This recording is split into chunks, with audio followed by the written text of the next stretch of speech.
Good morning, everybody. Welcome to the Morning Devo for January 27th, 2022.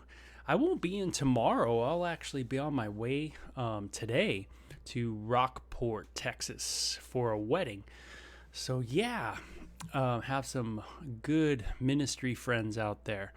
And as if you followed these Devos at all, you know I've been out there before and done a little bit in Texas there at the old barbecue place and did some recording for the Devo out there. But I'll be out there again and doing my thing and playing some music at the wedding. So pretty excited about that. So we are in Exodus chapter 5 today, and I want to give a big shout out to everybody in the comment corner this morning. Thank you all for joining. And man, I hope you guys are doing good, and I love it that you guys are praying for one another, and that is just what a joy, what an awesome thing. That's what this social media is all about. That's what it should be about, right? Lifting one another up, encouraging one another. And here we go, Exodus chapter 5. So let's get into this. And if anything's bothering you with my technology, any of the sound or anything like that, you just let me know, and I can probably take care of it, hopefully pretty quickly and without distraction. So here we go. Oh, Tina, we're going to be praying for your sister. Yeah, she has COVID. We want to pray for her, absolutely. And let's be lifting her up today. So chapter 5 says this: After this presentation to the elders, Moses and Aaron went to see Pharaoh. So first they went to the elders as they were instructed by God.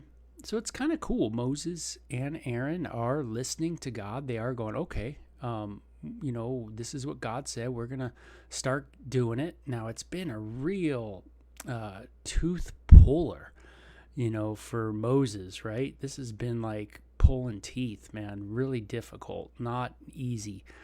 And there are many things that are just not very easy for us to deal with. And so we can really relate to this situation and this narrative for sure. I'm sure all of you kind of go, man, I'm a lot like Moses, man. I'm a little stubborn, or I'm a little reluctant, or I don't really want to step out in faith, or man, I really want someone else to do this instead of me. But yet God's calling you to do it. And it's funny, sometimes people will come up to a pastor and they'll say, hey, pastor, I got a situation, da-da-da-da-da-da-da-da-da. And they'll explain it, and they want the minister to actually go and do something.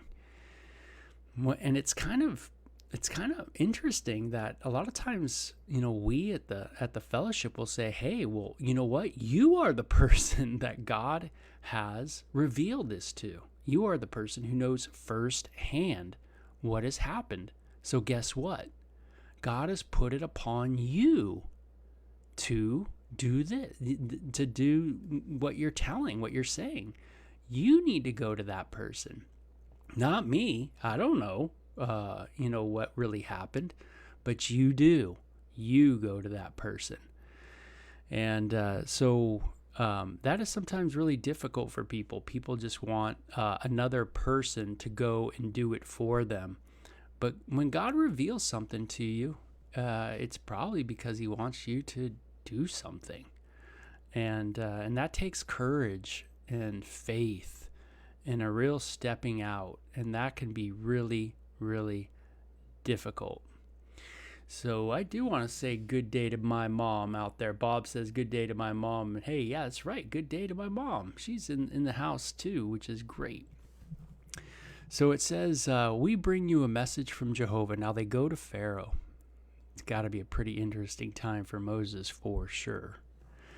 And it says, let my people go, for they must make a holy pilgrimage out to the wilderness for a religious feast to worship me there. So here we see that the first shot over the bow to Pharaoh is one of, let my people go. Remember the old song, Let My People Go? Do you guys remember that? Kind of a cool song. And it says they must make a pilgrimage, like a retreat. Have you ever done a retreat before where you've gone into the mountains or something with a group of other fellow Christian sisters or brothers and had some time just seeking the Lord? Well, that's what they're going to do. They're going to go to the retreat, man. They're going to go to the mountain and do a little retreating, and let's see what happens, right? Is that so? Resorted Pharaoh. And who is Jehovah that I should listen to him and let Israel go? I don't know Jehovah, and I will not let Israel go. So here is a boastful proclamation by the current Pharaoh that he does not know who Pharaoh or Jehovah is, and that why should he listen to Jehovah? Who is Jehovah? And here, whether he's telling the truth or he's lying about knowing who Jehovah is, he's definitely becoming very boastful. And it says, Aaron and Moses persisted. By the way, this morning, it's a good reminder, God help me not be boastful.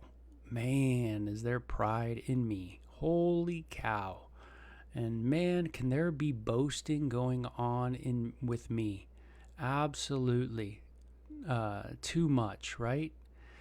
And God help us never to boast that we know more than God. And that's what the Pharaoh's doing. Who is Jehovah that we should listen? And boy, it's sad when humans take that position of knowing more than the Almighty God. But Aaron and Moses persisted. The God of the Hebrews has met with us. They declared, we must take a 3 days trip into the wilderness and sacrifice there to Jehovah our God. If we don't obey him, we face death by plague and sword. So here they detail more of the plan to Pharaoh.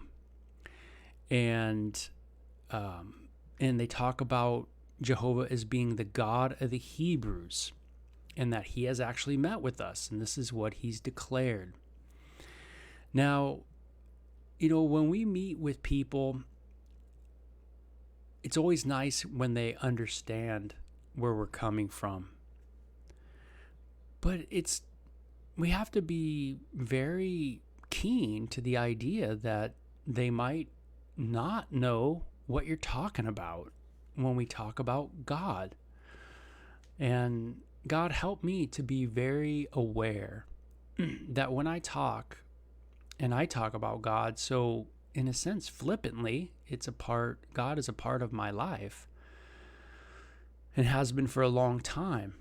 But help me to be aware of the people I talk to. Maybe they have no clue what I'm even talking about or what I'm referring to, and help me be cognitive of that. But also let me be not afraid to share my faith or my relationship with God with them. And let me also be very aware that people might reject and people might be hostile. So look at what happens. It says, who do you think you are? So here the Pharaoh responds to their talk about God in a harsh way.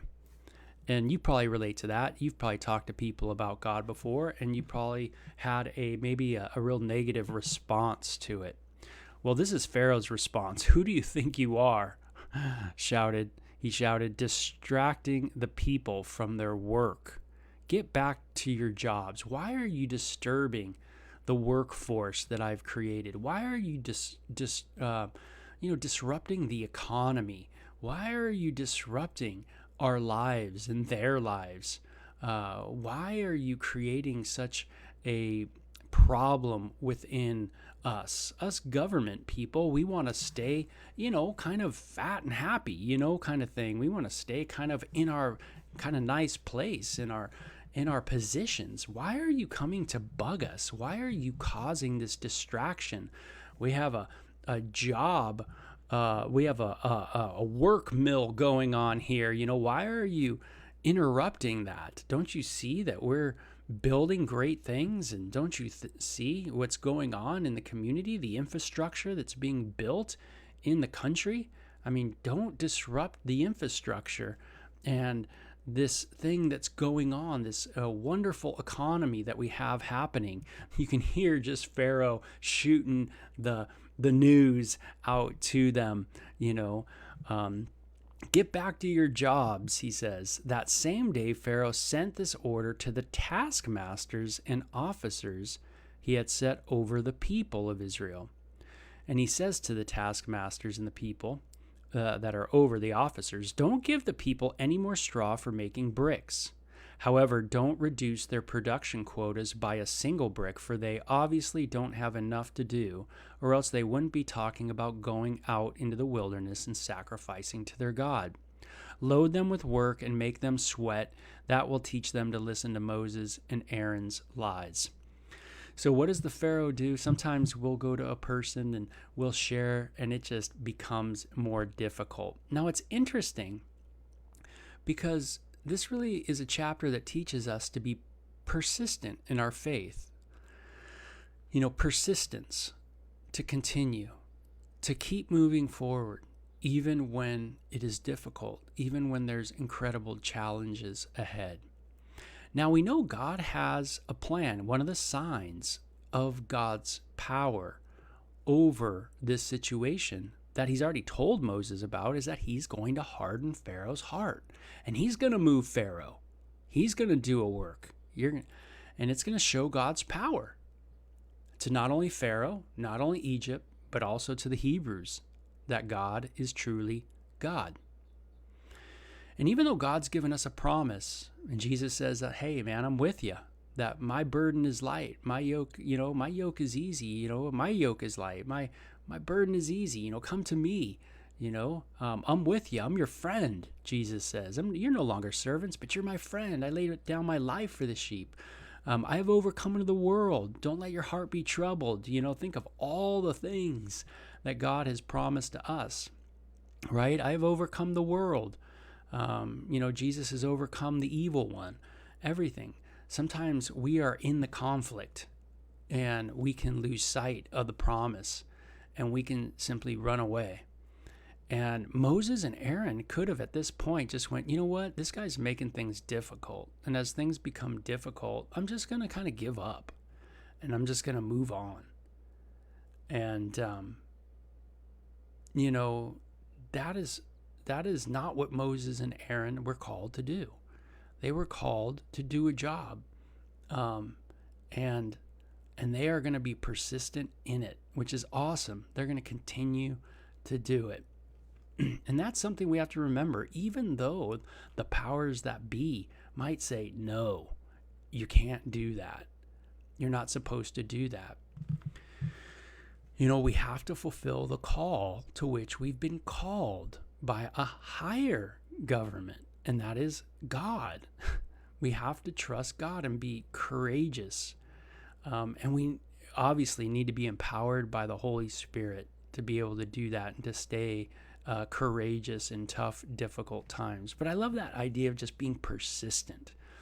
And that even in the midst of conflict, they don't just flee. So the taskmasters and officers informed the people, Pharaoh has given orders to furnish you with more straw. Go and find it wherever you can. So, man, they have to go and find their own straw. Go and find it, and you must produce as many bricks as before. So the people scattered everywhere to gather straw. Wow. So now they have more work. They got to get their own straw.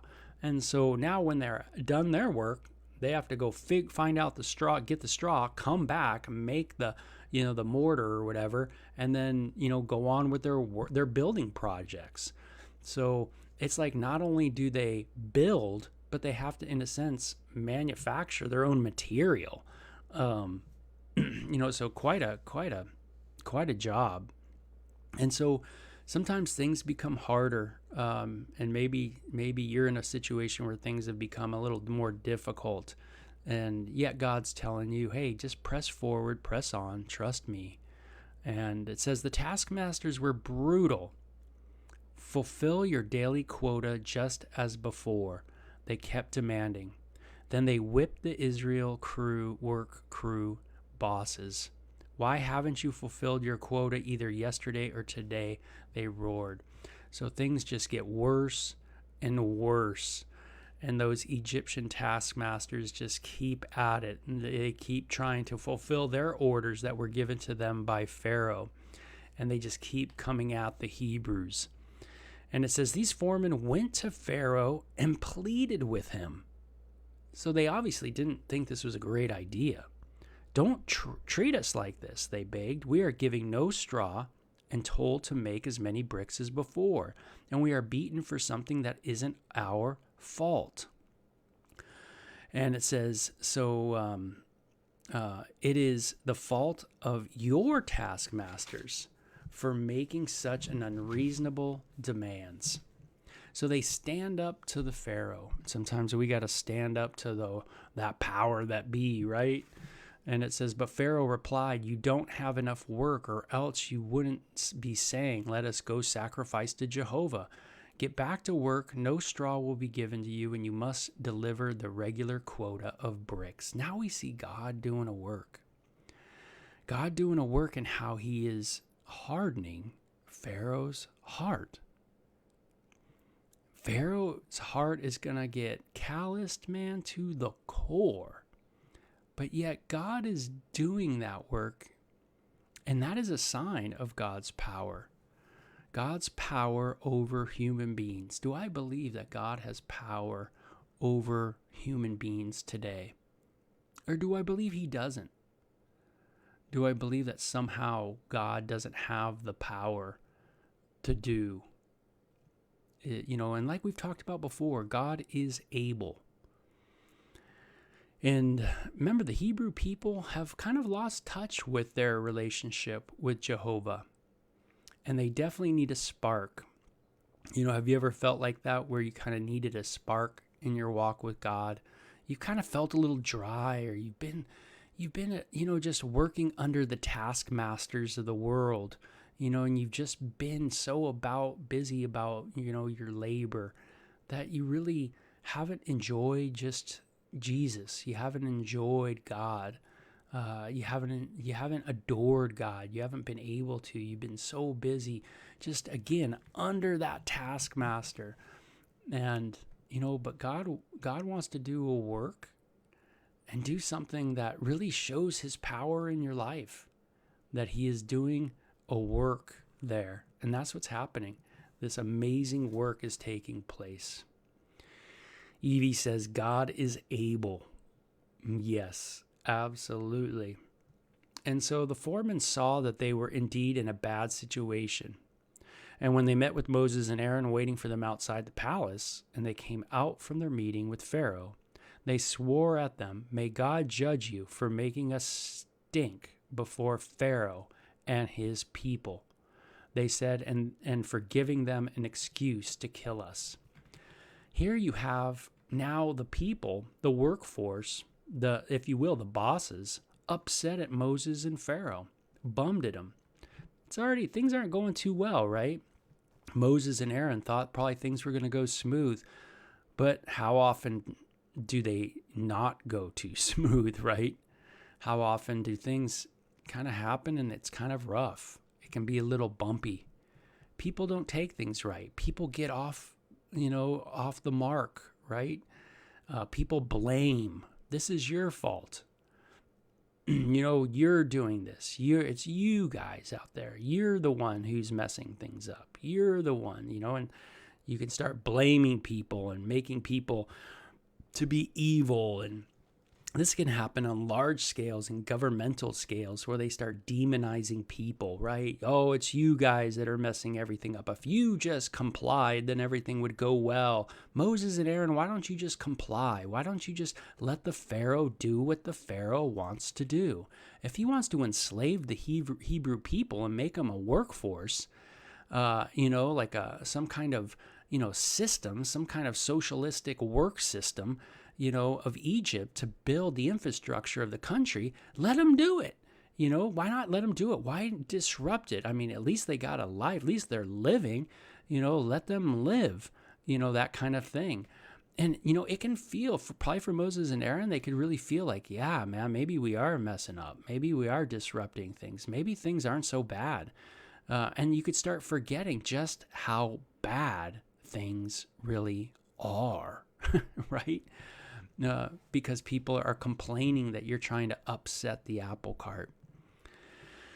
And it says, may God judge you. And then it says, and Moses went back to the Lord. And this is important. And I need to remember this morning. Moses went back to the Lord. And I need to go back to the Lord. And I'm probably suspecting that you too need to go back to the Lord. And you need to spend time with God. When the conflict is happening, when things aren't going your way, when you need courage and you need that persistence to continue on in the fight, to fight that good fight of the faith, it's important that we continue to go back to God. And I know in this comment corner, you guys are going back to God. That's for sure. And it says, now Moses goes back to God and he says, and he protests. We can go back to God and we can tell God whatever's on our mind. It's kind of great.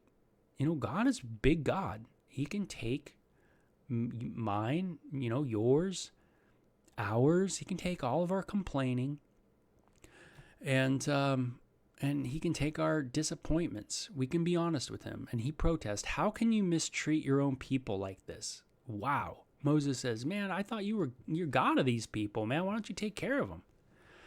Why did you ever send me if you were going to do this to them? Ever since I gave Pharaoh your message, he has only been more and more brutal to them, and you have not delivered them at all.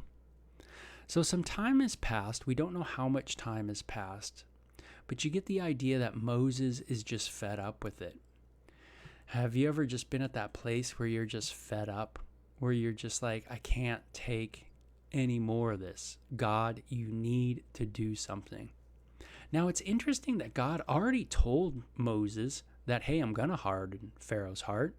Moses could have went to God and said, you know what, God, you're right. You did harden, Pharaoh's heart, and his heart's pretty hard right now. And he's making it brutally hard for our people, for the Hebrews, to live, but you were right. His heart's hard. He could have said that, but he doesn't. Instead, he says, what are you doing, man? What are you doing, God? And it's like even in our world, we know that we're going to go through trials. The Bible tells us, Jesus said, in this world, you'll go through many trials. We know we're going to go through many trials. Jesus said, if they treated me this way, they're going to treat you this way. We know we're going to have difficulty in relating to the world. And he talked about us going through suffering for our faith. And we know that that's going to happen too. We also know that we're going to pass away, that one day we're going to die. And we know that too, that our bodies will shed. Now, we are given a promise by Jesus that those who trust in me will never die, Jesus said. Meaning we'll never be separated from God. Death cannot separate us from our walk and our relationship with God. Not even death can. So we might think death is the great separator, but it's not. It actually is something that brings us even closer to God now through the work of Jesus Christ. That's what he's done, is conquered death. So death is done. It is, it might be our enemy, but it has been it's destroyed. The power of it, the power of sin and death. And, and this is the promises we have, but yet we still can come to God. Isn't it amazing? And be like, God, man, what's going on, bro? Like, what's happening? What are you doing? Why are you doing this? What about this? What about that? And we can be like Moses and protest and complain. And yet God has been true to his word. He's spelled it out for us. He's told us how this world is going to be and what we can expect. But sometimes when we're so caught up in the moment, in the present, we can forget. And I have no doubt that Moses was so caught up in the moment and all the emotions of the moment. And sometimes confrontations bring out a lot of emotions when you're confronting someone. They can bring out so many emotions that you forget the promises of God. You forget what God has said. And now you're just relying on your emotions. And so God, help us not to be so relying on or so moved by our emotions. Yeah, so moved by our emotions. And not relying on those emotions to dictate who we are, but instead help us to trust your word, to put our faith in your word, to rely on your word day by day, step by step, knowing that when those conflicts come, and they will arise, that we can trust God, knowing that he's already told us what's going to happen, and it's right there before us. And even though people are difficult and things are difficult, God is moving us to the place of deliverance. He is bringing us to the place of ultimate deliverance, like he's bringing Moses. And so a real tussle here for Moses and Aaron. Things have gotten harder for the Hebrew people. Things will get harder for us in our life. There's no doubt about it. Things will, as we age, get more difficult, and there'll be more trials. And yet, we need to, at those moments, learn to lean on the promises of God and trust him, and not walk by emotion. Many people, right? We've had many friends who have said, "Man, I left God. Where was he when in my time of need?" Just like Moses here. "Where are you? I'm going to leave you. Where are you in our time of need?" That kind of attitude, right? Not studying enough to understand that God's already told them things. He's already promised things, and things are really just right there before them. So I look at this chapter and I look at it and I go, wow, there's a lot of courage that's needed. There's a lot of persistence in my life that's needed. I don't want to be a person who complains to God, but I do realize that I can go to God, and I can even complain to him and be persistent in my complaining, and I can protest the injustices of the world to God, and God's able and big enough to hear me. And it also reminds me that God has already spelled things out in his word of what's going to happen in this world with governments, with all of us people, and he's provided a way of deliverance. And that way is going to be through the Messiah, Jesus. Moses is going to be a picture of that deliverance, that mediator of the deliverance for the Hebrews. But he's lost a little track of that, right? He forgets about it at times, that God's using him. And sometimes in the midst of the conflict, we can forget that God's using us too. But don't ever forget that no matter what the conflict is in the trial, God is using your faith powerfully. And we can just see it in the comment corner, just how powerfully. Everybody's just so engaged and so invested. And that means something's on our hearts and something's moving us. And we have to ask the question, what is moving us in the comment corner? Well, it's people's faith. They're trusting God through difficulty. You guys have a great day and have a great tomorrow. I won't be with you tomorrow on the Devo. And I won't be here Monday or Tuesday. I'll be coming back. Pray for traveling mercies for us as we take the drive out there.